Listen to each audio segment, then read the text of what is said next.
The most recent example that we completed was one in which we took a look at finding the percentiles of a particular data set. So related to that idea of finding percentiles is a type of graphical display for data called a box plot. So a box plot picks out three important percentiles, the 25th percentile, the 50th, and the 75th percentile. And we give those, first of all, special names. So the 25th percentile is the first quartile, the 50th is the second quartile, and the 75th percentile is the third quartile, and we kind of abbreviate those with Q1, Q2, and Q3. So what a box plot seeks to do is have a graphical display that kind of shows these important percentiles. So in practical terms, what it does is it breaks your data set into quarters. All right, so from your very lowest data value to your first quartile, in between there, you're going to have 25% of the entire data set. Same thing from the first to the second to the third, and the third to the high. Each of those quartiles breaks the data set into 4 quarters. All right, so whenever we look at the parts of our box plot, we'll know that each significant part is 25% of the data set. All right, so a box plot essentially looks like this.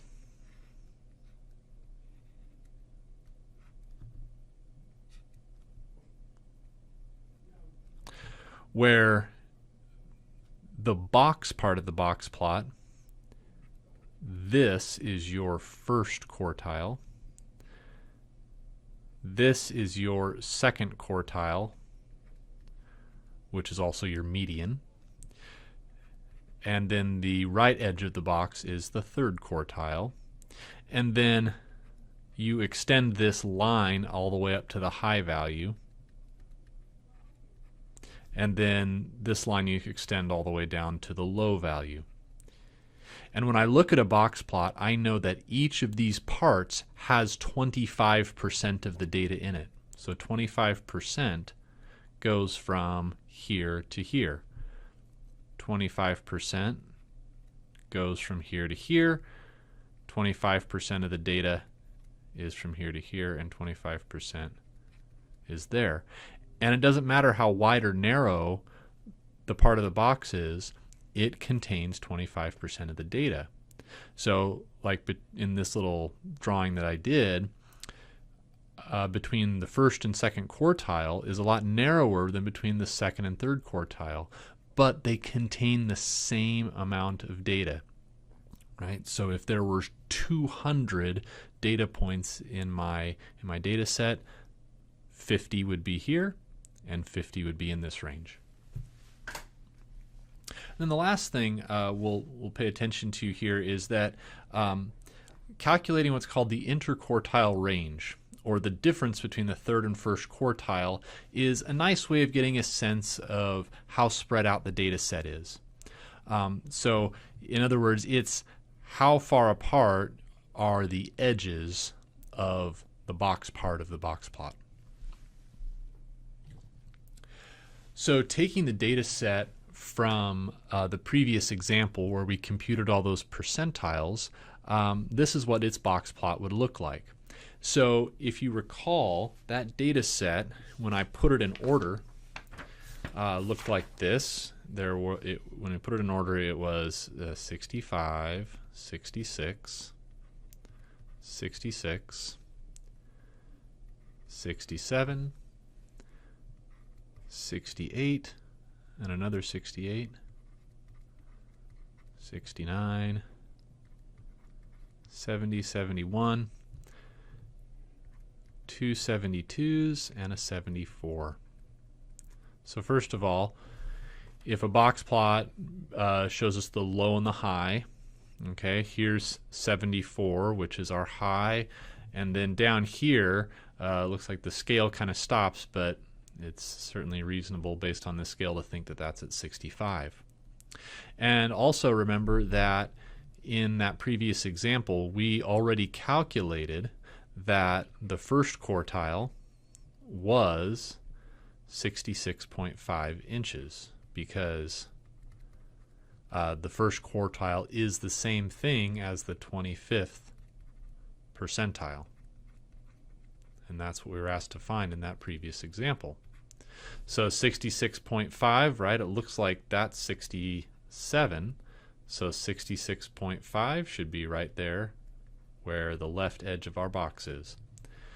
And we also computed the 75th percentile, which is our third quartile.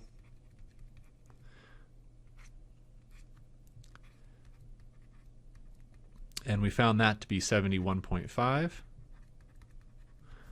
And okay, this looks like this is 71, so right here is 71.5. So the only piece of the puzzle that we haven't already computed that we can maybe verify is the median. So remember, our sample size here was 12 values. So for the second quartile, I know that's the 50th percentile, so I'll take 0.5 times 12 and get 6, and I know that I'm supposed to then average the 6th and 7th values.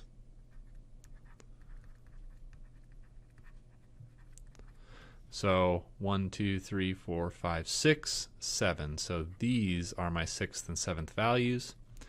So I can see that my median here, or my second quartile, is 68.5 inches, and that seems to confirm with this box plot right here. So now let's work on creating a box plot completely from scratch.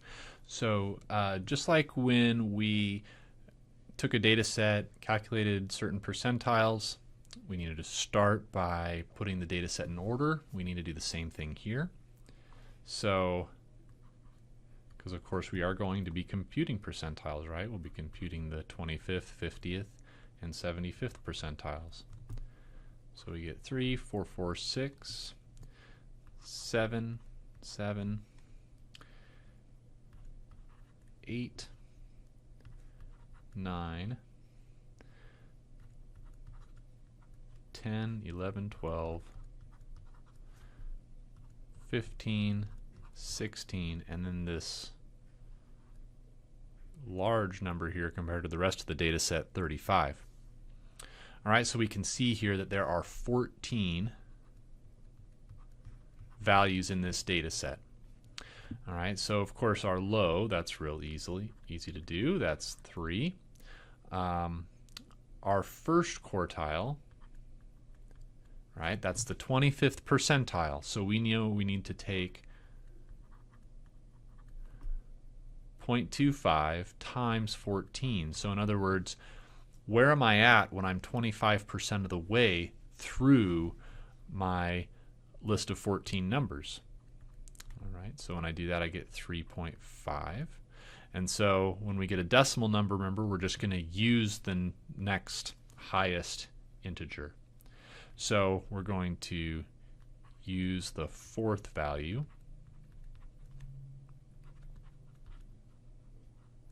which of course is 6. So my first quartile is 6. My low is 3, so those are 2 of the 5 numbers I'm going to need. So for my second quartile, 50% of 14 is of course 7.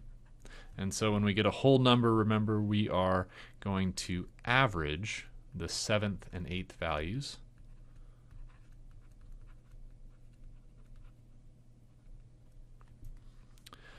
All right, so the average of the 7th and 8th values, 1, 2, 3, 4, 5, 6, 7, 8. So we're going to average 8 and 9. So 8 plus 9 over 2 is 8.5.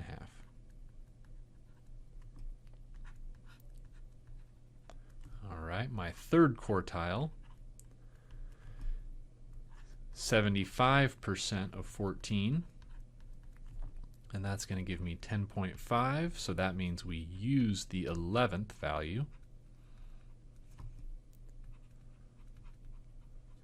And the 11th value in my list when I put it in order is 12. And I kind of ran out of room here, but the last one, my high,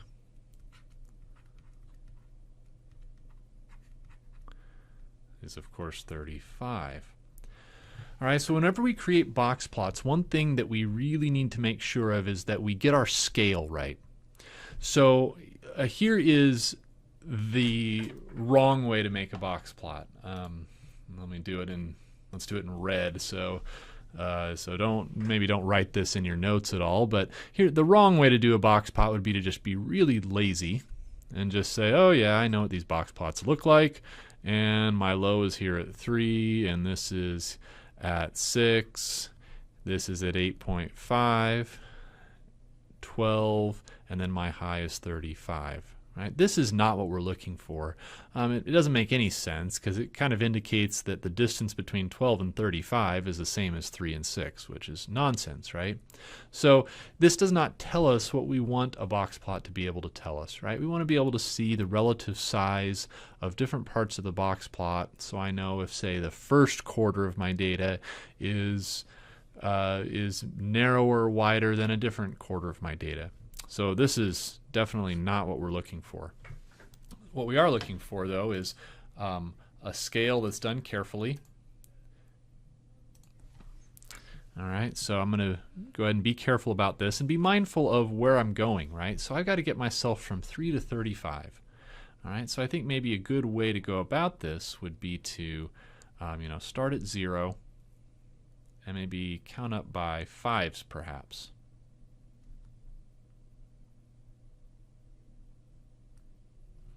So we'll go 5, 10, 15, 20, 25, 30, 35. And I guess we go 40. All right, so now we go ahead and start creating our box. The 6, the first quartile, I know that's the left edge of the box part, so I'll put that right there. 8.5 puts me right about there for the median. And then the right edge of my box is right about there at 12. So there's the box part.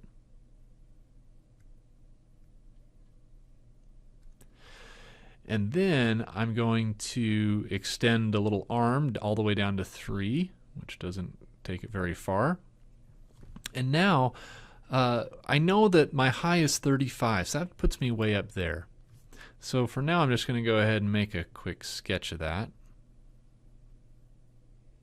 All right, so there's an arm, supposed to be straight, but it's not, sorry, but it's extending all the way up to 35. Now ask yourself here, there's something that seems kind of wrong with this, right?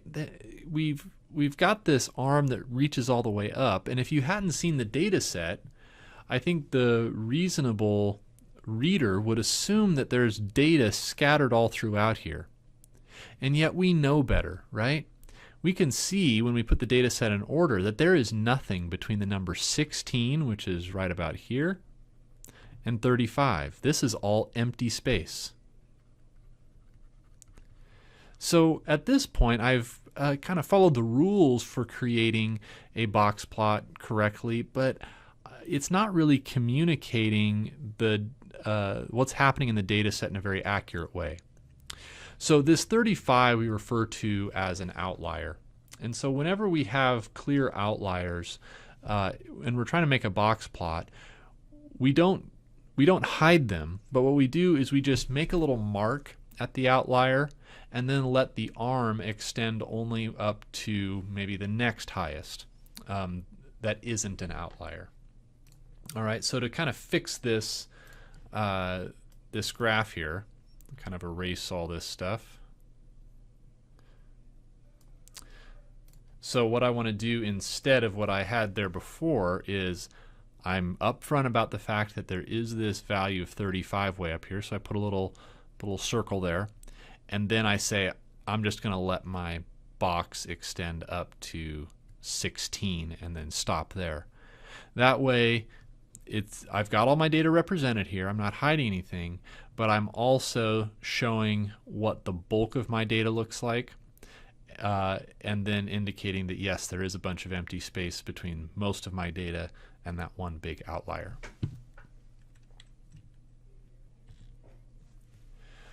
So I want to make one more box plot here. This one, the data is just presented to us in a slightly different context. So what we're doing is we want to make a box plot where we're given a frequency table. So this frequency table gives us information about the heights of 126 choir members. Earlier in the chapter, we used this same data set. So I want to create this box plot. So let's just kind of go right to it. My low, clearly from the frequency table, is definitely 60 inches. Okay. Now my first quartile. All right, I got to do a little bit of work there, right? I know there's 126 choir members, so I know I need to go 25% or a quarter of the way through the 126 people. So what I think really helps here is imagine there's 126 people all in a line from shortest to tallest. So this computation right here of 25% of 126 is 31.5. That tells me that I am going to use the 32nd value, or the 32nd person. Now, to find that 32nd person and take that person's height, it's actually really nice. This frequency table has it all organized for me. So I've got two people who are lined up on the far left, if I picture all these people in a big line, that are 60 inches tall. 6 people after them are 61 inches tall. So understand that after I count 8 people into my row, I have gotten through all the 60-inch and 61-inch people. And then if I count another 9 people through for a total of 17, so when I'm on the 17th person, I'm now done counting through the 62-inch people. And then if I count another 7, bringing me to the 24th person, now I have gotten through all the 63-inch people. And then another 5 people takes me to the 29th person. That gets me through my 64-inch people. So I'm not there yet, but I'm almost there, right? I need to get to the 32nd value.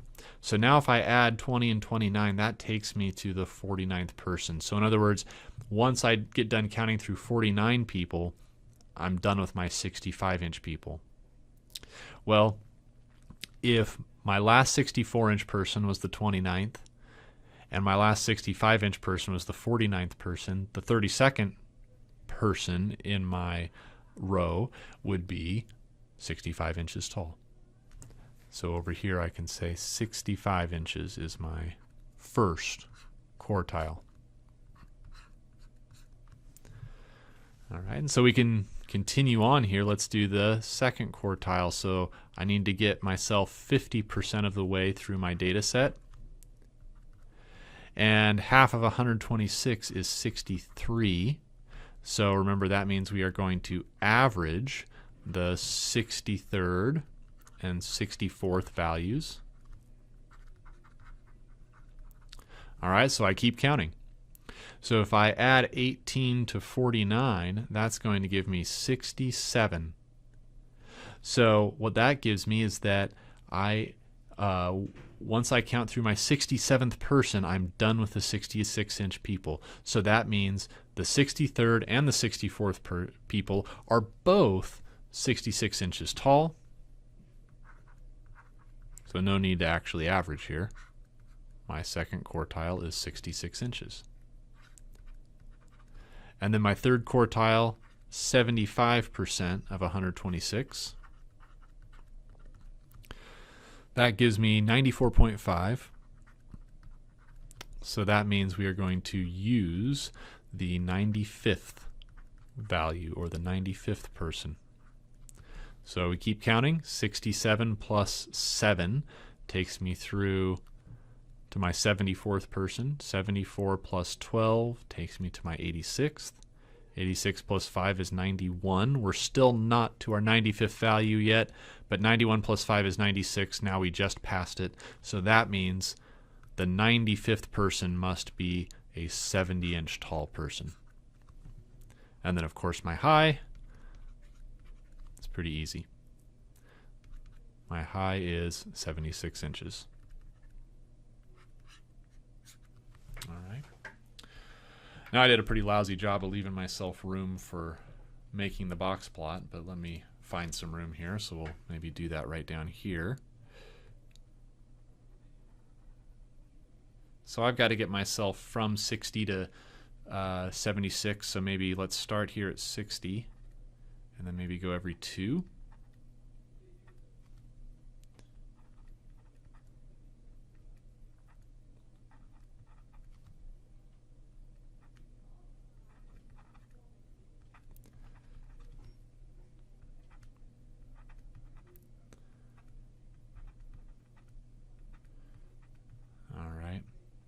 And I apologize, my my work here is pretty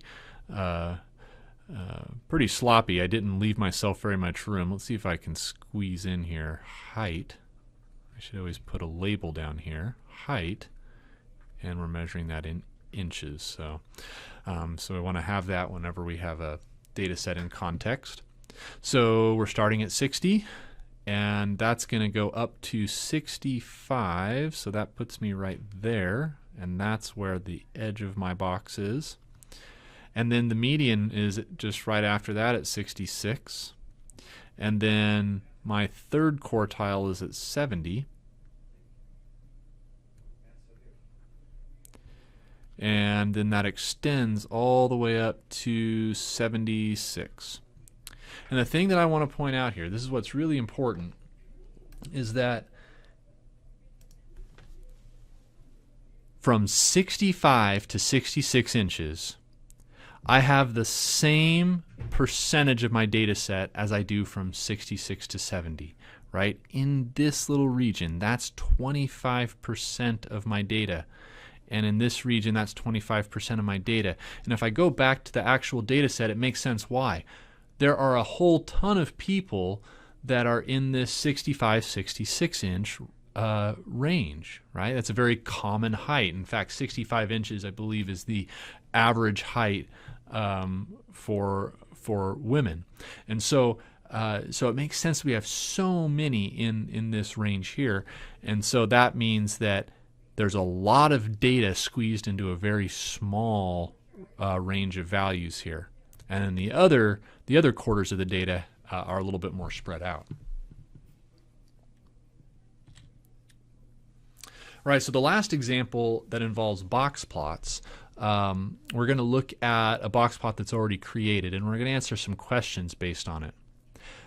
So we've got 128 new mothers, and we want to answer the following questions.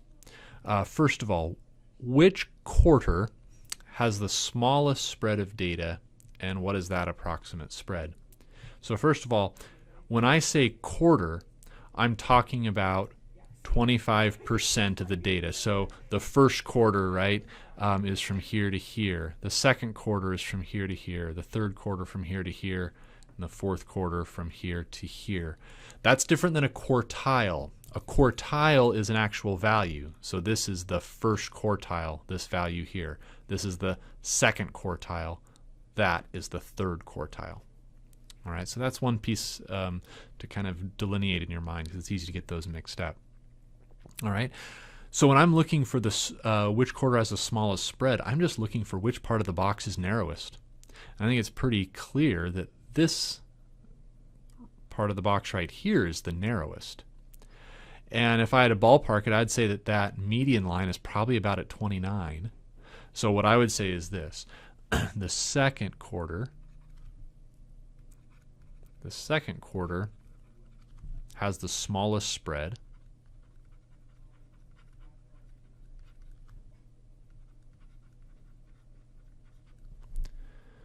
Okay.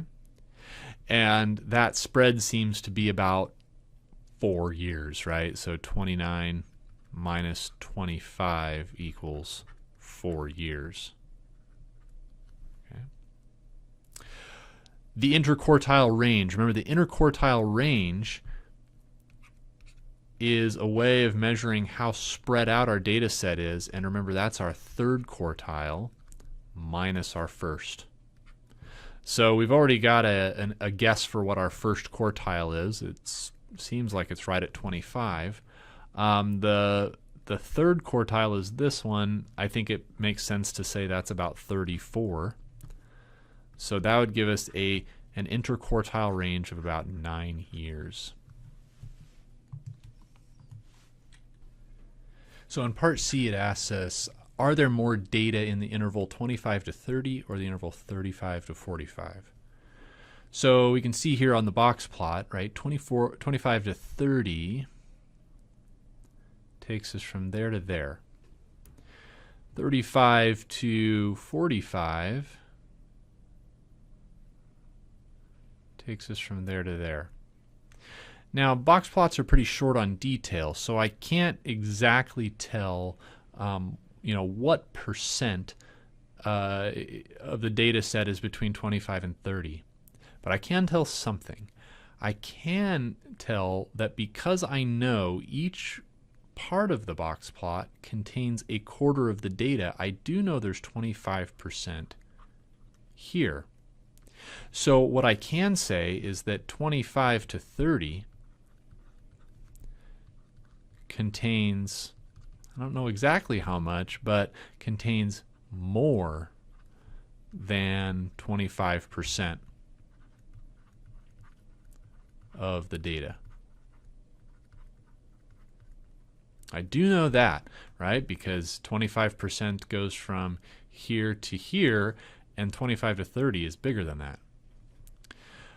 I can also see similarly that because I know that it's exactly 25% of the data set from the edge of the box here to the high, that 35 to 45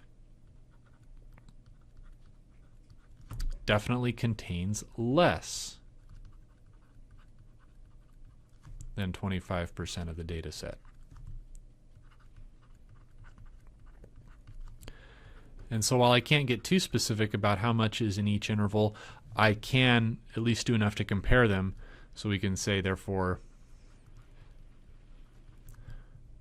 25 to 30 contains more data.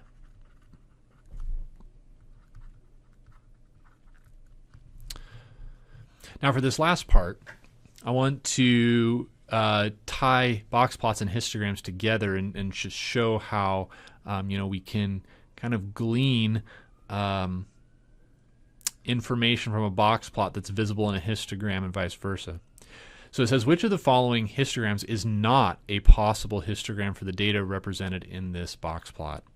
And we'll explain. All right, so what do we know? Box plots break the data into quarters. So I know, for example, from the low to 25, that's a quarter of my data. That's 25%. So if I go down to these two histograms, if the histogram is a valid histogram for the data set that this box plot is for, I should have 25% of the data set from somewhere between 15 and 25, right? Because, here's 15 way over here. So from 15 to 25, 25% of the data is on the box plot, so I should see the same thing in the histogram. So between these two, let's call this maybe let's maybe say it's 7, and then let's call that 25. So that would give me a total of 32 values that are between 15 and 25. And let's remember the sample size, this is from the previous page here, the sample size was 128. Okay, so we know there's 128 values in the data set. Now if we compute 32 out of 128, we get exactly 25%. Now, looking here between 15 and 25, I could estimate this to be, let's call it 26, and we can estimate this to be 50. So a total of 76 out of 128 is way too much, right?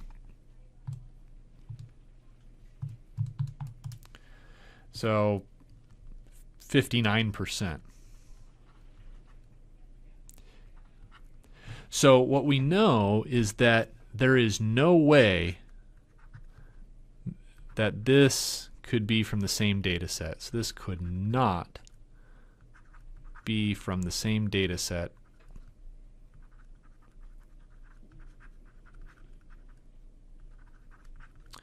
as our box plot.